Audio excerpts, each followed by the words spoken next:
This is the Unit 11 lab, Equilibrium, or the Shell Shocks lab. So this lab, we're going to be related to equilibrium.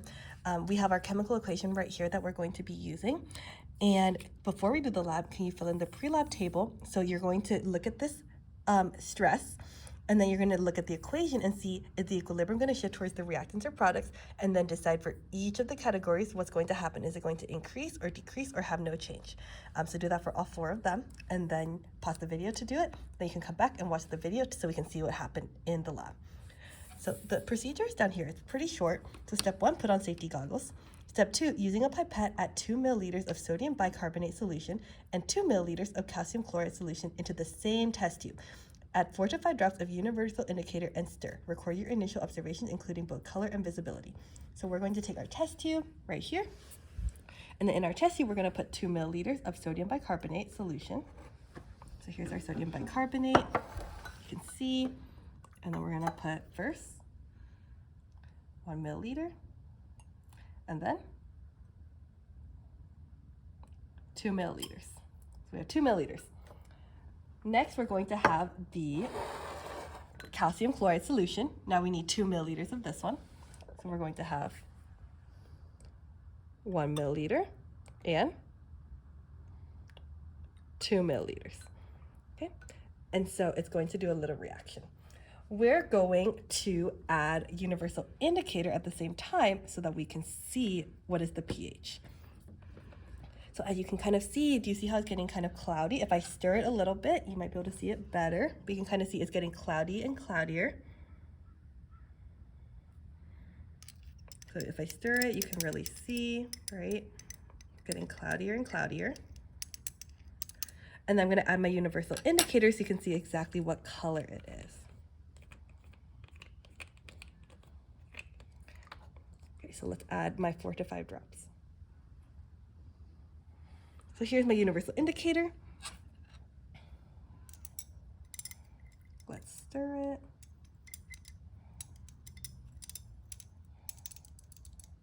All right.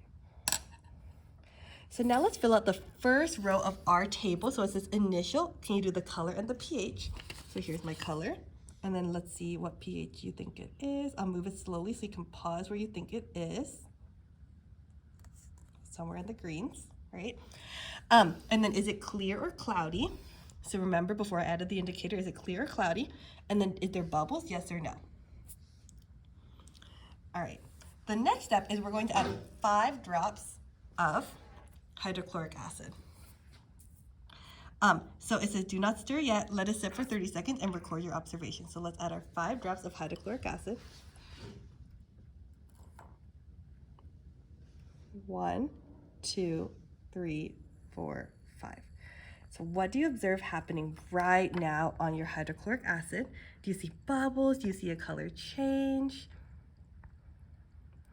So we're just letting it go for 30 seconds. Okay, it looks like it's been reacting a lot, so let's go ahead and stir it so the hydrochloric acid goes even to the bottom.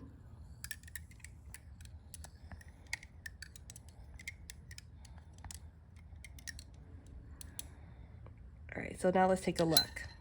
Here we have our hydrochloric acid.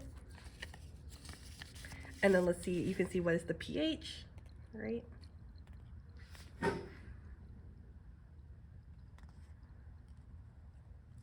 Okay, so hopefully you can see what is the pH.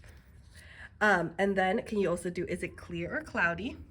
And can you also do, is there bubbles, yes or no? For that is for number 3. All right, so you need to think, what did the hydrochloric acid do to the solid that was in here? We were making solid calcium carbonate, which is what's used in oyster shells and seashells. And so now we're going to add in, it says, 5 drops of sodium hydroxide solution, NaOH. So let's add in 5 drops of NaOH. 1, 2, 3, 4, 5. And let's wait. Let it sit for 30 seconds and record your observations.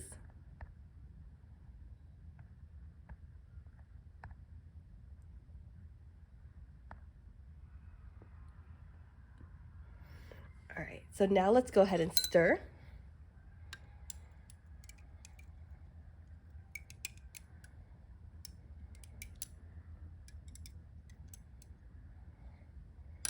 So now when we added our sodium hydroxide, let's see if you can tell what is the pH now.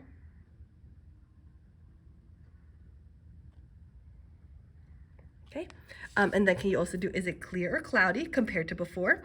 And then is there any new bubbles, yes or no? All right, let's go on with the next step. The next step is, let's add 5 drops of hydrochloric acid.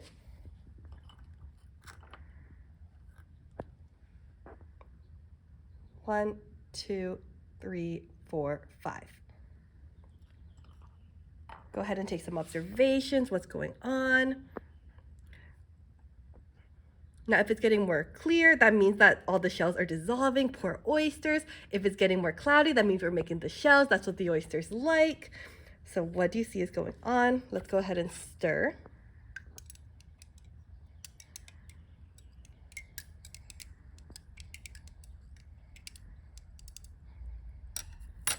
And record your pH.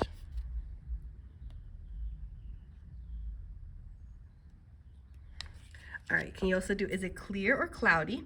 And can you also do, is there bubbles, yes or no? New bubbles that formed.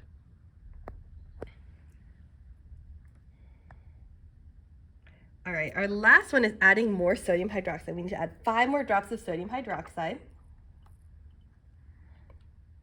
1, 2, 3, 4, 5.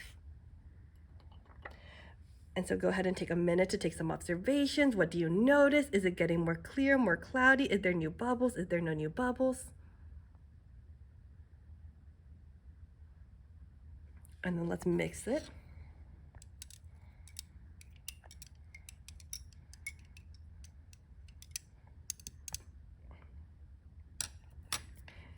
And let's see what pH you think it is now.